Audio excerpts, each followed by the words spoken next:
Olá! Hoje vamos conversar com a professora Karina Bruneilde Pinto da Silva, mestre em Matemática pela Universidade Federal do Ceará e professora do curso de Matemática da Universidade Estadual Vale do Acaraú. Tudo bem, professora Karina? Tudo bem. Por que professora de Matemática? Ai, boa pergunta. Bom, eu não pensava em ser professora, né? Eu passei um bom tempo da minha vida estudando para outras coisas. Pensei em fazer psicologia, direito, jornalismo, contábeis. No terceiro ano eu fiz um teste vocacional e o meu teste vocacional deu jornalismo ou tudo que fosse ligado ao público. Eu ignorei, assim, essa possibilidade de ser professora. Aí um professor de matemática conversou comigo: Karina, por que você não faz matemática para ser professora e tal? Você já gosta tanto de estudar em grupo. E aí eu fui começando a analisar a possibilidade, vendo que eu já tinha nascido professora, eu só não tinha reparado nisso, sabe? Minha tia é professora de geografia, hoje não mais, mas ela era. E aí ela chegava em casa com várias provas e eu ficava querendo ajudar a corrigir. Então eu sempre gostei muito disso. E eu me descobri na profissão. Eu gosto muito de estudar. Acho que basicamente o que me faz professora é meu amor por duas coisas. Pelo conhecimento, sabe? Eu amo essa sensação de estudar e de dormir um dia me sentindo mais esperto do que eu era no dia anterior. E amor ao próximo também. Eu acho que para exercer a docência você tem que amar o outro, você tem que ter a empatia de se colocar no lugar do outro, você tem que se importar com o aprendizado do outro. E aí eu acho que juntando esses dois amores eu me encontrei bem na profissão, né? Hoje em dia não me imagino fazendo outra coisa. E o seu início na docência, como foi? Bom, eu comecei a dar aula muito nova, eu tinha 15 anos. Mas foi assim, o filho da amiga da minha mãe, que era o vizinho, fazia a 5ª série e estava precisando de aula. Acho que muitos de nós começamos assim, dando aula particular, né? E aí eu dava 1 hora de aula para ele todo dia e eu nem ia cobrar, mas no final da semana a mãe dele me deu R$10. Então eu recebi a fortuna de R$2 por hora na minha primeira experiência, né? E aí, dele, a prima estava precisando de aula particular e um amigo, e eu fui ampliando esse leque. Eu estava no primeiro ano do ensino médio, mas não pensando nisso como uma profissão, mas como um bico, né? E aí aconteceu assim, daquela maneira que eu acho que, como eu falei, acontece com quase todo mundo. Das aulas particulares, apareceu uma escola pequena de bairro, lá eu aprendi muita coisa, né? A diferença é que eu nunca dei aula para criança, assim, em sala de aula. Eu já comecei no ensino médio, trabalhando com adolescente e me encontrei. Aí pronto, foi de uma escola para outra, até eu chegar na escola pública, né? Que foi onde eu encontrei, assim, também, acho que a junção de tudo aquilo que eu te falei, né? Eu me senti mais livre para discutir vários temas, além da matemática. E pronto, então eu encontrei meu amor na educação pública e aí, desde então, nunca mais saí, assim. Além da formação na área de matemática, você está cursando uma faculdade de estatística. Como foi essa trajetória e como é ser aluna e professora? Bom, primeiro, a minha formação, ela não é aquela coisa convencional que se espera, né? Você faz uma graduação, uma especialização, mas não foi assim. Eu fiz matemática, entrei na faculdade muito nova, tinha 16 anos. Eu não sabia se era isso que eu queria, mas quando eu cheguei lá, eu me descobri. Na verdade, quando eu entrei na minha primeira sala de aula, eu me descobri, né? Então eu fiz matemática e comecei a dar aula e trabalhar. O curso era de noite, eu passava o dia inteiro dando aula. Aí terminei o curso, continuei trabalhando, apareceu o mestrado, eu fiz o Profimate, né? Lá na UFC, que eu também me formei pela UFC. E aí eu fiz o mestrado e continuei em tudo isso trabalhando, dando aula e tal. Pronto, aí quando eu terminei o mestrado, surgiu a oportunidade de tentar um concurso para ser coordenadora ou diretora das escolas públicas, né? E para isso você precisa ser especialista em gestão escolar. Então eu fiz a especialização, então eu saí do mestrado e fiz uma especialização. E no meio do mestrado eu me descobri apaixonada por probabilidade, pelo ensino da análise combinatória, pelo ensino da probabilidade. E eu acho que no curso de matemática a gente estuda muito pouco, eu sabia que tinha muito mais. E pesquisando, acabei me interessando pela estatística, então eu voltei para a graduação. Então eu fiz uma graduação, um mestrado, uma especialização e graduação. As pessoas às vezes não entendem, acham que eu estou dando passos para trás, mas na verdade não é. O título é uma coisa muito importante, mas o conhecimento é mais, né? E na graduação em estatística eu aprendo meu Deus, muitas coisas. Acho que talvez até mais do que se eu tivesse passado direto para um doutorado, né? Então, minha formação foi assim, toda troncha. Ser aluna e professora é muito difícil, né? Porque a gente ainda tem coisas tipo prova, lista de exercício para entregar, e às vezes eu tenho outras coisas. Eu tenho uma aula para preparar e uma lista de exercícios para entregar, então assim, né? Mas tá dando certo, assim, é cansativo, tem horas que você realmente fica muito cansado, e acabou que eu emendei muitas coisas, então tem uma hora que você precisa parar, se dedicar mais ao seu trabalho, ainda mais agora que eu tô chegando numa instituição nova, então eu preciso entender melhor como é o funcionamento da UVA. Então assim, eu tô um pouco cansada, eu pretendo me formar ano que vem e parar um pouquinho, né, principalmente para me dedicar mais à universidade, para entender melhor o que a instituição precisa de mim e tudo mais. Você também é especialista em gestão escolar. Na sua ótica, o que ainda falta ser feito para a melhoria do ensino como um todo? Ai, meu Deus, tantas coisas. Bom, a educação precisa ser prioridade, primeiro de tudo, né? Então a gente vê assim, poucos investimentos, né? E vindo da realidade da escola pública, eu percebo que mesmo com poucos investimentos se faz grandes coisas, né? Eu acho assim, as pessoas sempre frisam muito nos resultados negativos que os alunos têm nas avaliações externas e realmente estão muito aquém do que a gente precisaria, né? Mas assim, dentro dos investimentos que nós temos, eu acho que nós fazemos muitas coisas. Obviamente a gente ainda tem muito mais a fazer, mas é isso. Primeiro a gente precisaria ter investimento, a educação precisaria ser prioridade e eu acho que nós precisaríamos ter formações melhores para os professores, né?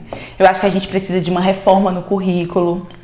Mas quando eu falo em reforma, não é essa reforma que nós vimos recentemente, entendeu? Não é tirando disciplinas, mas é ressignificando a aprendizagem, é vendo o que de fato naqueles currículos a gente precisa, como a gente pode fazer aquilo atingir o nosso aluno. Porque é muito fácil a gente,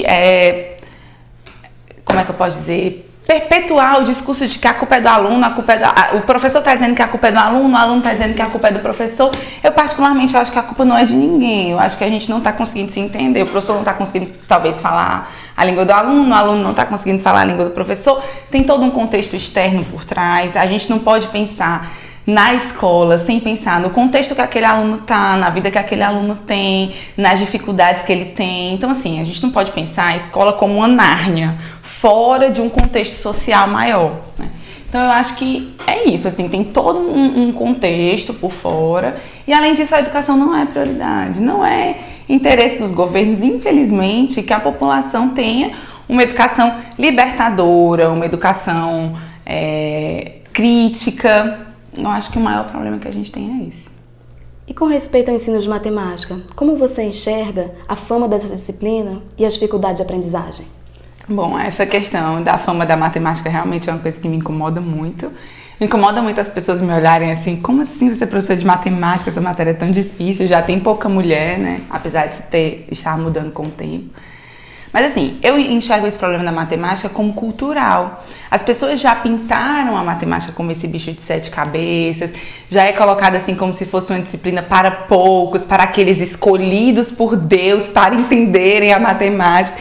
E a gente sabe que não é assim, como qualquer outro conhecimento, é uma construção, começa de base, começa de pequeno, né? Mas as pessoas já têm esse sentimento de que a matemática é difícil, de que se a criança não está aprendendo matemática tudo bem, porque é uma coisa mesmo inatingível, inalcançável. Isso atrapalha muito. E é antigo, tanto a gente pode perceber que historicamente, né, na Grécia, as pessoas estudavam tudo. As pessoas eram os grandes filósofos, cientistas que a gente estuda, eles eram filósofos, eles estudavam a sociedade, eles estudavam astronomia, física, matemática, eram cientistas completos. Em algum momento a gente começou a separar isso e a matemática ficou como uma vilã, né?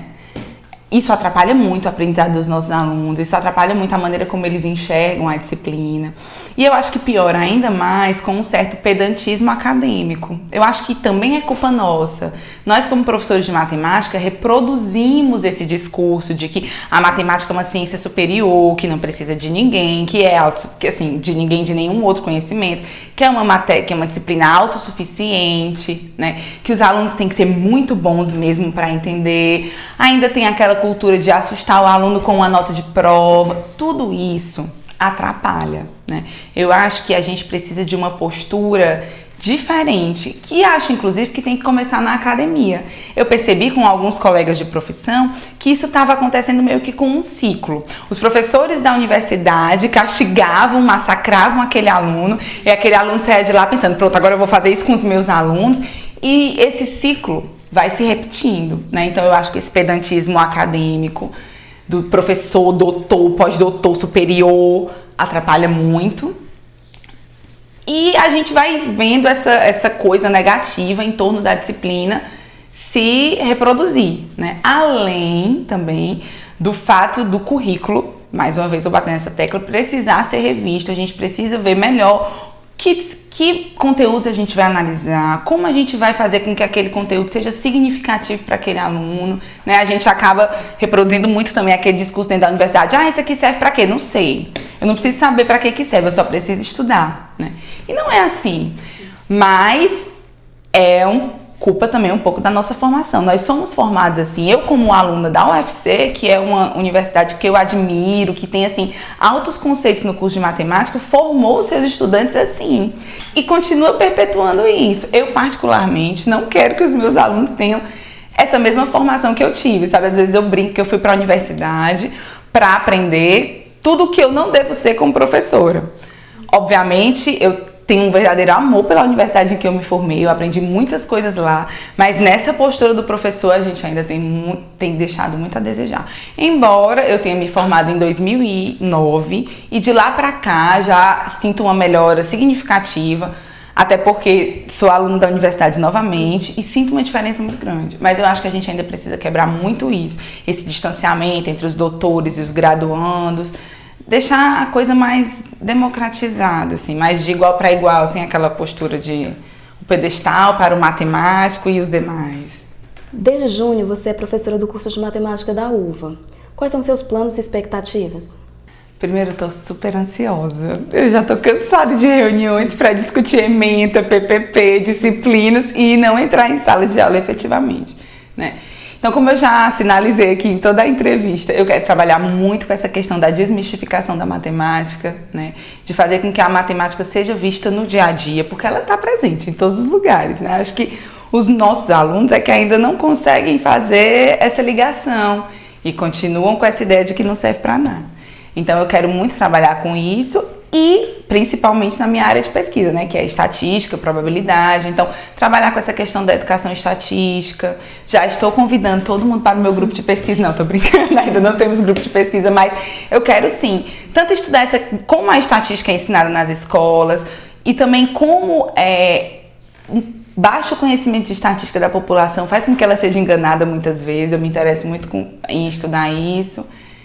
Então é isso, assim, eu tenho as melhores expectativas possíveis, quero ajudar bastante o curso, né, assim, chegou uma leva muito boa de professores, um grupo muito grande, então a gente tem, assim, a gente veio com essa intenção de se somar, de engrandecer a formação dos alunos. É muito gratificante para mim trabalhar com formação de professores de matemática, porque eu trabalhei muito tempo da minha vida na educação básica.